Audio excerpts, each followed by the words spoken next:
in the ocean and wait for daylight. When all those weights were in that water, you could hear it pulling against the water. You could hear the mass cracking and popping. You could hear the sails starting to tear because the wind had it under so much pressure. And they stayed there all night. And the Bible said they prayed for daylight. And when daylight finally arrived, they saw there was a rivulet, a narrow body of water. And they thought, if we can just get somebody back there to cut the anchors and leave them in the ocean, try to guide the ship into that narrow place, maybe we could all make it to shore. And when everybody got in their place, they had hatchets in their hand, and everybody cut the ropes at the same time. But as soon as they cut the rope, the storm took the ship, and it started driving the ship.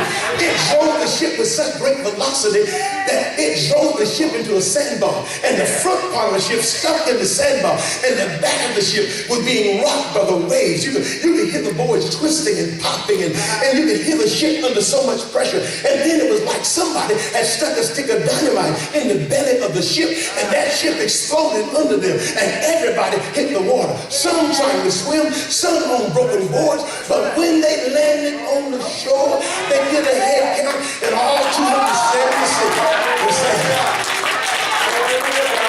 And then they're wet, everybody's wet, they're cold, and they even had the elder. I mean, they had Paul out there gathering up sticks. They had the prophet out gathering up sticks. And Paul gathers up this huge bundle of sticks. He doesn't know it, but he picks up a fiery serpent in his hand. He doesn't know it. He picks up the fiery serpent and he takes it over to the fire. Man, it's a big fire. You'd have thought North Carolina just got through beating Duke. I mean, it's a big bonfire. And he throws the wood on the fire. And all of a sudden, while he's that woman in his hand, that snake comes out of the fire and latches hold of Paul's wrist. And when the chief said that man was so wicked that faith, though it didn't kill him at sea, it would not let him live, because that's a fiery serpent. That man is going to die. He ought to scream and run and stop terror. But let me tell you something I found out. When you know who you know and you know what you know, there's some stuff you can shake off. And Paul didn't scream, Paul didn't run. He simply shook it off in the fire. When you really know God, you don't have to run at every argument. You don't have to run away from it. Oh no, God knows how to sustain you. He knows how to keep you. You never know where you're going to land. Paul landed on the island and he started ministry where he landed. He healed the kings. He healed the chiefs. He healed the chief, and then he started going from tent to tent and just started ministry where he was. I gotta go. March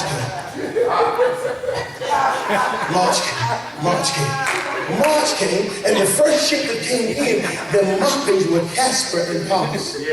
Now they knew that ship was not going on with the Rome, but it was going up to the Adrian Strait. And they thought if we get Paul on that ship, he can go up to the strait, and then he can make the rest of the journey by foot. It's only 14 or 15 miles, and so that's what they decided to do. They put a soldier with Paul, put him on that ship, and took him up to that Appalachian Strait, and he started going up to a word, and he stopped by Senegal. So excited to have an opportunity to share his story. And when he started to share his story, no one had heard his story. They didn't know about why he was involved. And Paul had to wait. He had to wait to stand before Caesar. He was not a rich man. He's a tent maker. He's not a man that had even taken a salary at many of the places that he served in. But he knew he needed to try to clean up. Romans like to see people clean shaven, so he shaves his face and he prepares himself as best he can to stand before Caesar. And finally the day comes when he stands before Caesar. Paul stands before Caesar, and he's ready to make his defense, but nobody has come from Jerusalem to bring formal charges against him. And Caesar really doesn't know what to do, so he has to talk to his advisors to find out what we think we need to do. And somebody said, cause him to get him a hired house. Let him rent him a place, and we'll put one soldier with him and let that soldier stay with him until somebody comes from Jerusalem, and then we'll hear his case. So they put Paul in a he got a hired house. He couldn't afford beachfront. You know, it's not a mansion, but he is able to get a little small cabin And it's not beachfront, but it's close enough that you can hear the water. And you can see the seagulls. You know what I'm talking about? It's just a little bit, but you can hear that water sloshing against the shore. You can hear the seagulls flying over. And for the first time in his ministry, there's this season of quietness. Nobody's trying to kill him. Nobody's trying to persecute him. For this season, he's like Martin Luther King Jr. in a Birmingham jail. And he takes out his pen because now he sees the church like he's not seen it before. Most places I go, pastors meet me at the front door carrying 2 buckets. One of them full of gasoline and one full of water. There's some stuff they're trying to put out and some stuff they're trying to start.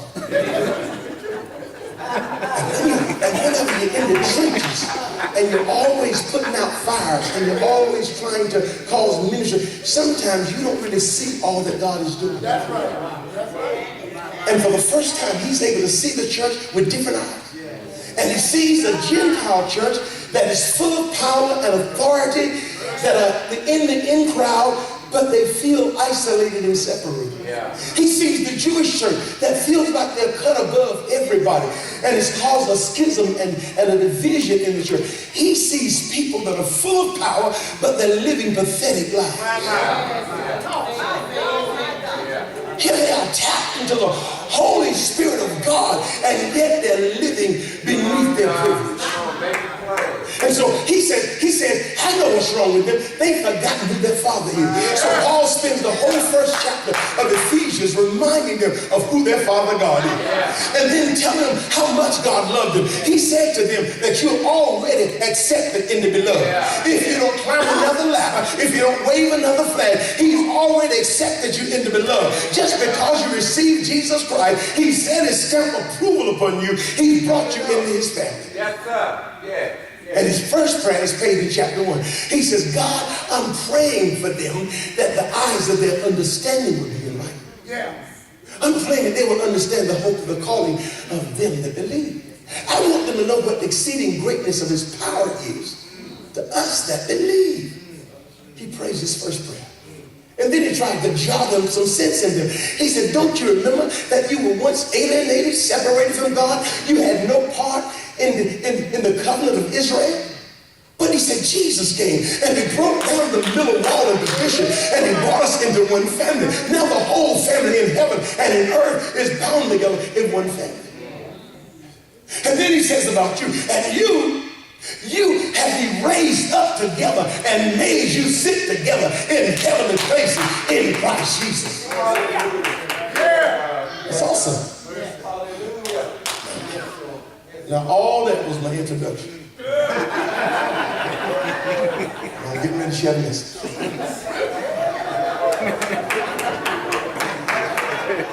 Now you don't laugh like that's a joke.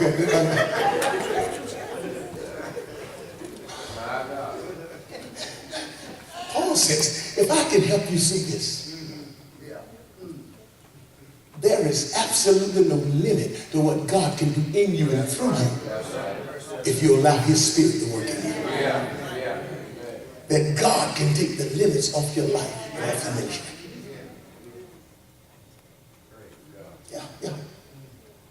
And everywhere I go, people ask me, well, Reverend, what's got the church so jacked up? What's got the church stagnant? Why are people not growing? Why is the church not flourishing? And Paul helps us in this text. Yeah. Because see, Paul says in this text, right there in the text, he says in verses number 16, the first thing the church needs is God, according to his riches of his glory, to strengthen people with might in the inner man. He says, what's got people messed up is what they're carrying on the inside. Oh yeah, he said, the thing that's got them jacked up is because a lot of people in the church are struggling with inner wounds. they've actually been hurt. And nobody showed them consideration. They've actually been wounded. And they've taken that wound from church to church and from place to place. And nobody has given any attention to that wound. And when they come to church, they hide that wound and they cover it up. They try to pretend they're all right. But the truth of the matter is, you put them on a committee and let somebody touch them in their soul spot, and they'll act like somebody from another planet because they got a wound that they never get healed. But God can heal your wound if you'll be honest with God. You'll go to a doctor and you don't even know how to pronounce the doctor's last name, and you jack up and here it is, God. This is the great name. You don't even know his name. You come to church and hide, but God can heal your wound. God can straighten you out. God can make your life what it ought to be if you allow him to heal your wound. But the church not only deals with inner wounds, the church deals with inner weaknesses. You see, because if you keep a wound so long, you try to find something to pacify the pain. And sometimes you reach out for Mary. And then other times you reach out for marijuana, but you're trying to pacify the same thing. And sometimes, and you gotta be careful, because sometimes you reach out for Victor, and another time you reach out for vodka, but you're trying to pacify the same thing. You see, whenever people struggle with inner wounds and inner weaknesses, they'll find themselves going back to stuff that they have overcome at some time in the past. And yet they're struggling because they will not allow God to heal their wounds and strengthen their weaknesses. But our God can heal our wounds and God can strengthen our weaknesses. He can do it by his spirit in the inner man. Are y'all with me? All right. He goes further. He says God can make us what we ought to be. Not only if we allow him to heal our wounds and strengthen our weaknesses, God can make us what we ought to be if we allow him to indwell us with his presence. Now understand, he's writing to save people. These people here already saved. Their problem is they don't know how to practice the presence of God. And so what happens is they can be sitting in a room full of people and still be lonely. They can be sitting in a room full of people like this and still feel like they're going through stuff by themselves. You understand what I'm saying? I mean, it changed everything. If Jesus is on the couch,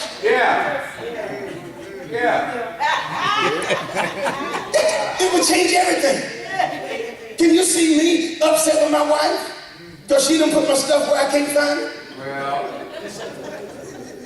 And I want to say something, but I look out there and Jesus sitting on the couch. And it comes out, sugar pie, sugar.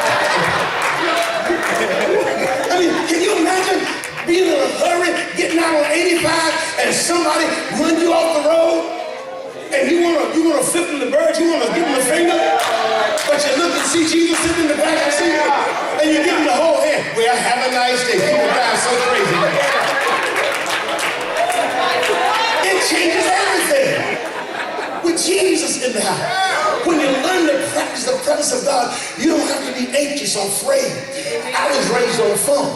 And whenever you're raised on a farm, sometimes I'd get home and I'd be there by myself. Daddy would be coming in from the field late. And sometimes, while he's not in the house would start to talk to me. I mean, the floor would start to squeak, the doors would start to move, the windows would start to shake. Has anybody ever been in a house that just took on a voice of its own? Now, you knew every room in the house. It was your house. You had no reason being afraid, but you got afraid and start checking rooms in your own house, looking for trouble, because it makes you nervous whenever you feel like you're by yourself. My daddy would come in from the field and just throw himself across the bed. He'd be so tired. But you know what? Just because he showed up and was in the house had to shut up. The windows had to quit shaking, the floors had to quit. And I tell you, if we learn to practice the presence of God, you don't have to be anxious, you don't have to be afraid, you don't have to be intimidated. You can have peace and you can have joy regardless of what's going on around you. We need to allow him to indwell us with his presence. We need to practice the presence of God. God can make us what we ought to be. If we allow him to heal our wounds and strengthen our weakness, if we allow him to indwell us with his presence. But the next one goes a little further. He says, I'm praying that you'll be rooted and grounded in love. How many people in this room were born again? You say, put your hand up. Wait a minute. I didn't ask you if you were living right. I just simply asked you, have you confessed Jesus Christ? Have you wrote your name down? If you're saved, just lift your hand up. All right, praise God. Now listen, every person that was able to raise their hand, the Bible says in Romans chapter 5 and verses 8, they have the love of God spread abroad in their heart by the Holy Spirit. But just because they have the love of God, it don't mean that they love every person equally. Come on now. Yeah. Because there's some people you love. I mean, you go and fix them some soup. Other people you go fixing some soup and sit in the bowl and tell them to keep the bowl in the spoon.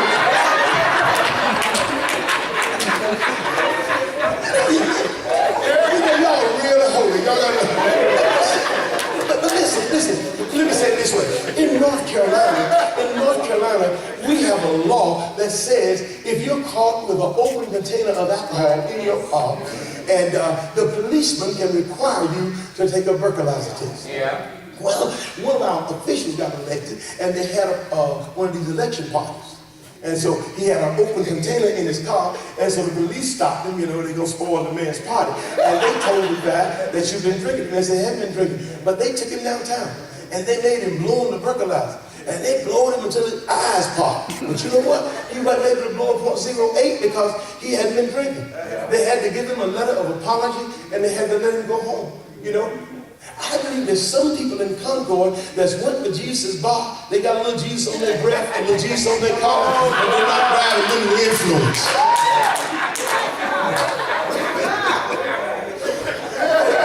If the man stopped you and you were 4.08, he'll lock you in your car. Because he knows that car is no longer, that car has been driven under alcohol's control.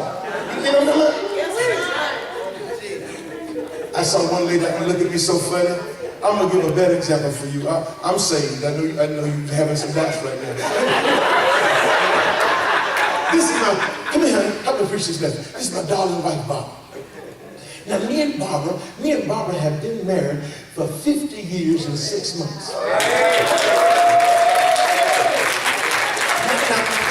I would love to have you think that my marriage was made in heaven. But it was not. Whenever the man had me up in the front and asked me all those questions, will you, do you, I answered everything in the affirmative. Because all I saw was lips, hips, and fingertips.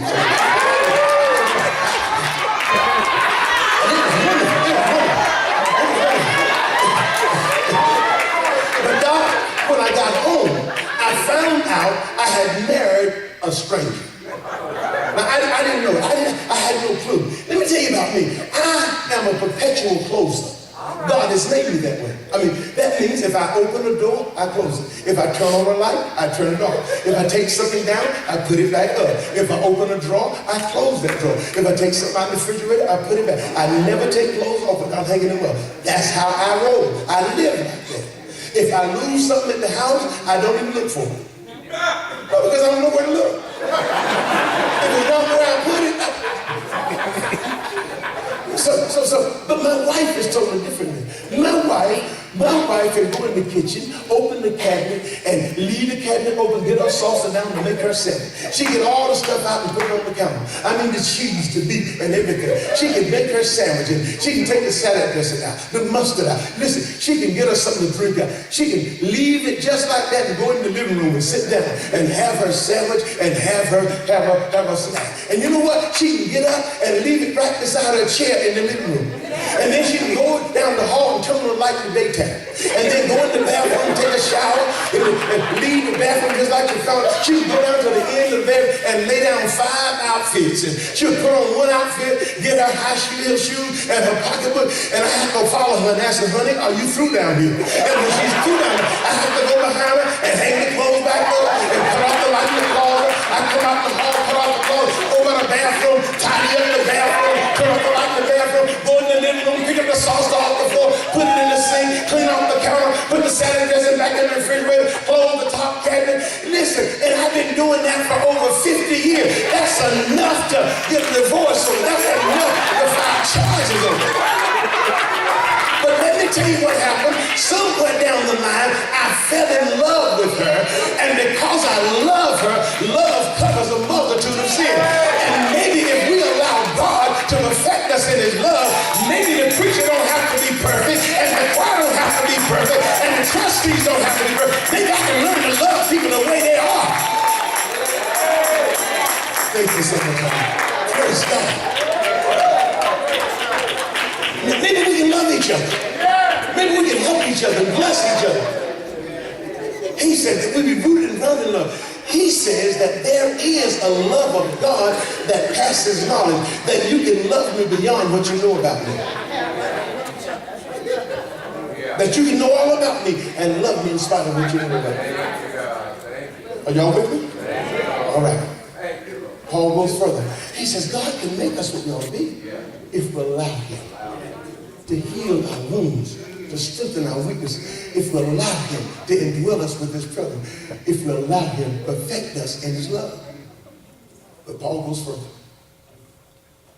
And I'm telling you something. That verse that you read is almost scary. Because he says, I'm praying that God will fill you with all the fullness of God. Wait a minute. I'm not talking about just enough to feel his presence. Just enough to know when he shows up in church. But I want you to be filled with all the fullness of God. Can you imagine that? If there's one person on this road that would decide to allow God's Spirit to work in them, they could drive sickness and infirmity off this road. If there's one person that decides to allow his Spirit to work in them, God can take the limits off of life. He can take the limits off of them. He can blow your mind with what he can do through you. Listen, that day when Peter and John was going up in the temple at the hour of prayer, it was the first time they ever went up there and didn't have no coins. They didn't have a dime between them, had nothing in their pocket and nothing was there. And looked at their brother and said, listen, we ain't never tried this before. We never did this on nobody else. But we were with Jesus, and Jesus told us we had something. I don't feel any different, but he told me we had something. And I'm telling you, brother, today, silver and gold have I none. Such as I have, give I thee. And the Bible said they took the brother by his hand and pulled him up on his feet, and his knees and his ankles gained strength. And the man started leaping and praising God. And God wants to do it again. This is the generation. This is the time for the glory of God. It's time for the power of God to be made manifest. It's time for God to do so. Just blow your mind with what he's going to do. Hallelujah. Hallelujah. God can do it again. Amen. Listen, I had the smallest church on my district. The last church in the conference. And God started to bless it, started to save. And people started to come. And we had to build that thing 3 times the size it was. And people were standing around the walls. And I was so glad about what God was doing. But one Sunday, I just